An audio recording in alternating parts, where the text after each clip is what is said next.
अब आपको कानपुर के उस व्यापारी से मिलवाएंगे जिसकी चर्चा आज पूरे देश में हो रही है, जिसके घर पर लगभग 200 करोड़ रुपए नकद मिला है।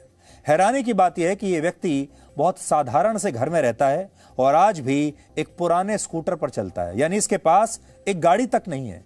तो फिर बड़ा सवाल आपके मन में यह आ रहा होगा कि जब वो इस स्कूटर पर चलता है जो आप देख रहे हैं, तो इसके पास इतना पैसा आया कहां से?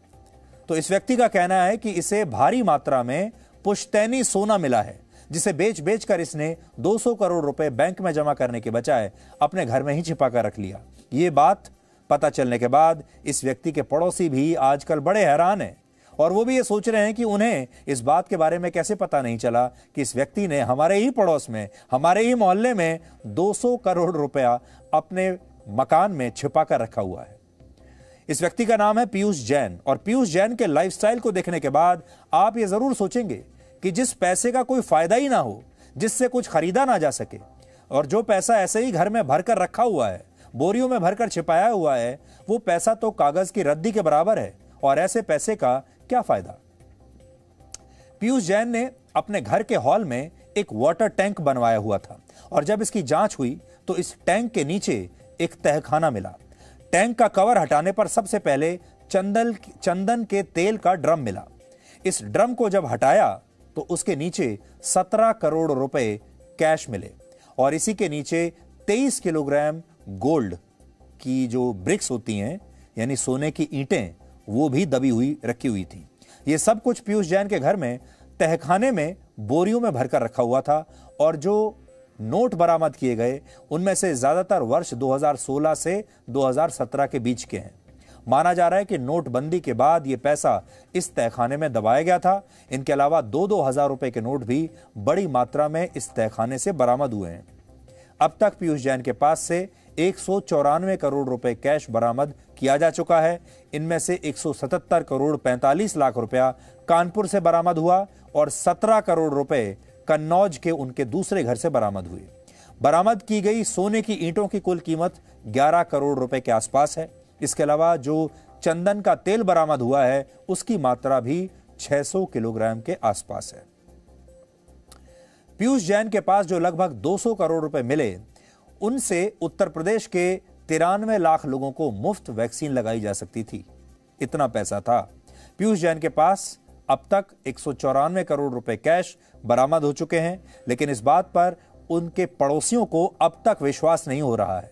पीयूष जैन ने दौलत भले ही कितनी भी बना ली हो, लेकिन सादगी का एक ऐसा मास्क उसने हमेशा अपने चेहरे पर लगाकर रखा और पीयूष की सादगी का यह मास्क था उसका पुराना स्कूटर और उसका बिल्कुल मिडिल क्लास लाइफस्टाइल, जिससे कभी किसी को शक ही ना हो।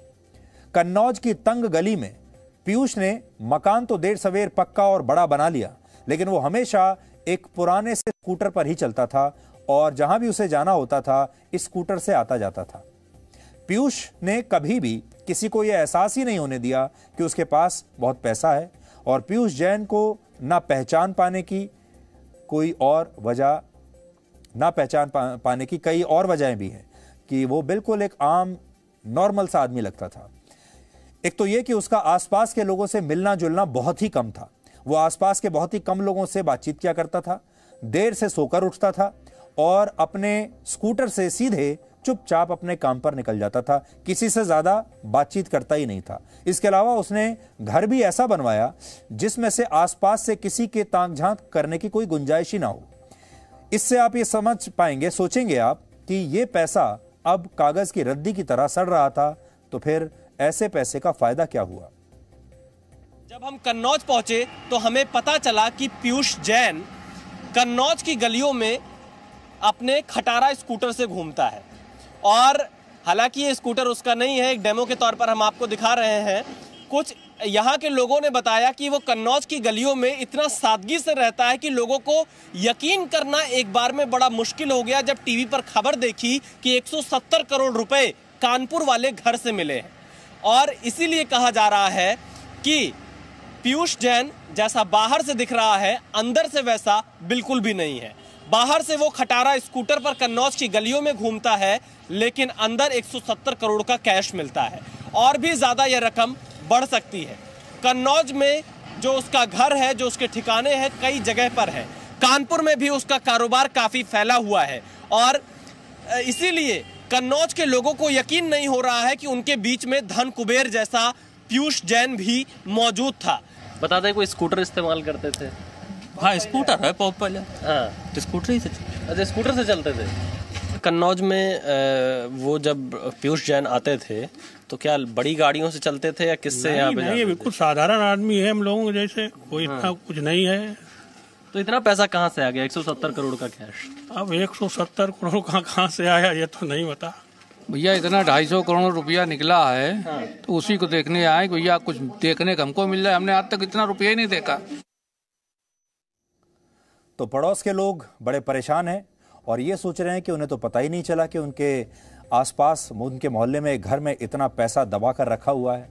और अब ये लोग ये भी सोचते हैं कि ये पैसा आया कहाँ से। पीयूष जैन जो अपनी कहानी बता रहे हैं वो ये कि उन्हें पुश्तैनी सोना मिला था, इसलिए ये पैसा उनके पास आया है। लेकिन एक बड़ी बात यह है कि पैसा उनके पास था 200-250 करोड़ के आसपास, लेकिन सारा पैसा घर में जमा करके रखा हुआ है। उस पैसे का उन्होंने कभी कोई इस्तेमाल नहीं किया। तो आज आप ये भी सोचिए कि ये जो पैसा आपको दिख रहा है, पहली नज़र में तस्वीर तो बड़ी सुंदर, शानदार, फैंसी दिखती है, ऐसा लगता है जैसे कोई सपना देख रहे हैं, लेकिन असल में ये कागज़ की रद्दी से ज़्यादा कुछ नहीं। क्योंकि जिस पैसे से आप कुछ ले ना सकें, कुछ खरीद ना सकें, किसी का भला ना कर पाएं, जिस पैसे से समाज का कुछ भला ना हो, परिवार का कुछ भला ना हो, अपना भी कुछ भला ना हो, तो फिर वो पैसा किस काम का। और हमें ये समझ में नहीं आ रहा कि पीयूष जैन को अगर ये पैसा कहीं इस्तेमाल ही नहीं करना था, ऐसे ही रहना था, एक स्कूटर ही चलाना था, तो फिर इतने पैसे की उसे आवश्यकता क्या थी। एक और बात ये हो सकती है कि हो सकता है ये पैसा पीयूष जैन का हो ही ना, और हो सकता है कि किसी और ने पीयूष जैन के घर पर अपना ये पैसा पार्क करके रखा हो। ये तो जो जांच एजेंसियां हैं यही बता पाएंगी कि इसमें सही क्या है। लेकिन आज हमें एक बहुत पुरानी कहानी याद आ रही है। एक गांव में सुखी राम नाम का एक व्यक्ति रहता था, जिसके घर में कोई भी महंगी वस्तु नहीं थी। वो बहुत गरीब था। जब वो घर से कहीं भी दूर जाता था तो घर पर ताला भी नहीं लगाता था, क्योंकि घर में कुछ था ही नहीं जिसके लिए ताला लगाया जाए।